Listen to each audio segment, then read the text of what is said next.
अमरावतीचे आमदार ज्यांनी बोलले काही दिवसाआधी की युवा स्वाभिमान पार्टी जर असेल तर आम्हाला युती करायची नाही।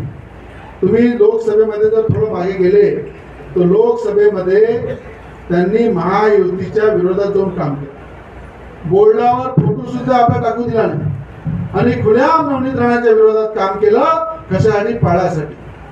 आणि त्या ठिकाणी जेव्हा विधानसभेमध्ये अजित दादांचे कमशा 50 वेळा मला फोन आले। किती वेळा? 50 वेळा। राष्ट्रवादीचे नेते प्रफुल्ल पटेलजी यांचे 50 वेळा फोन आले की खोडकेंना मदत करा, अमरावती मतदारसंघाची आमची एक सीट उभी आहे, त्यांना मदत करा।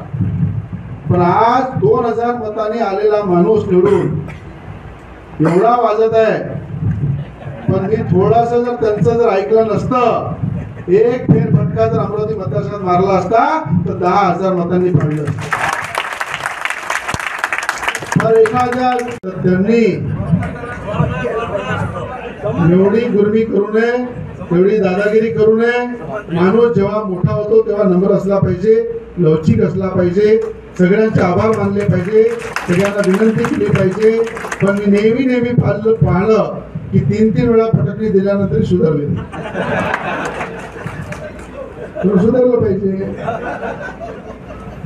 म्हणून मला एवढंच सांगणं आहे आपल्या माध्यमातून की जे लोक नेहमी अहंकारामध्ये राहतात त्यांचा अहंकार या जनतेने सगळ्यांनी चूरचूर केलेला आहे। आपल्याला माहित आहे नवनीत राणांच्या विरोधामध्ये ज्या लोकांनी एकत्र येऊन नेत्यांनी आपली गाठ बांधली होती की नवनीत राणाला पाळायचं आहे, पण नवनीत राणाला पाळून त्यांनी काय केलं? रवी राणांनी आज मला काहीतरी सांगितलं, तर आपण सांगून राहिले, त्यांनी मला काहीतरी धमकी दिली। मला नेहमीच ते धमकी देतात आणि इलेक्शनमध्ये त्यांनी जे सांगितलं की 3 वेळ पाडल्याचं काही हरकत नाही।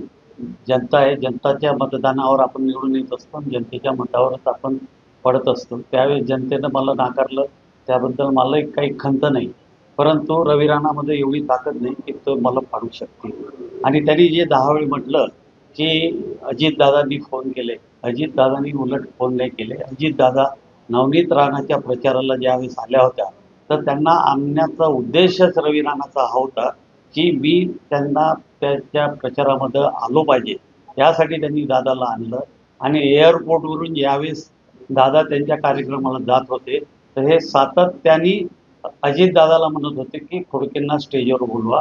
त्यावेळेस अजितदादांनी त्यांना स्पष्ट सांगितलं की तुम्ही बोलावलं म्हणून मी आलो, खोडके येणार नाही यांनी मला पहिलेच सांगितलं आणि खोडकेंना मी बोलवू शकत नाही। हे त्यांच्या गाडीत जे तिसरे आपल्या अमरावतीचे इंडस्ट्रियलिस्ट होते त्यांनी ही प्रत्यक्ष मला हकीकत सांगितली। आणि ते जे म्हणतात की दादांनी फोन केले, मला रवी राणाला सोबत घेऊन माझी मतं खराब करायचे नव्हते। रवी राणा मला मतं देऊ शकत नाही, रवी राणा ज्याच्यासोबत जाईल त्याचे मतं खराब होत असते।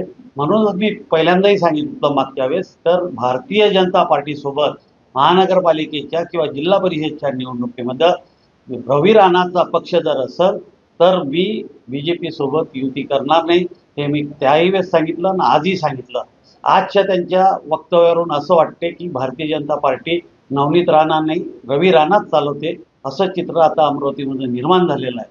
आणि रवी राणांचं सोबत त्यांनी सांगितलं की मला 2 वेळ पाडलं तर मी जनता पाडत असते, 2 वेळ नवनीत राणासुद्धा 2 वेळ पडलेले आहे। मी असं म्हणणार नाही मी पाडलं म्हणून, परंतु त्यांनाही 2 वेळ पराभवाला जावंच लागलं।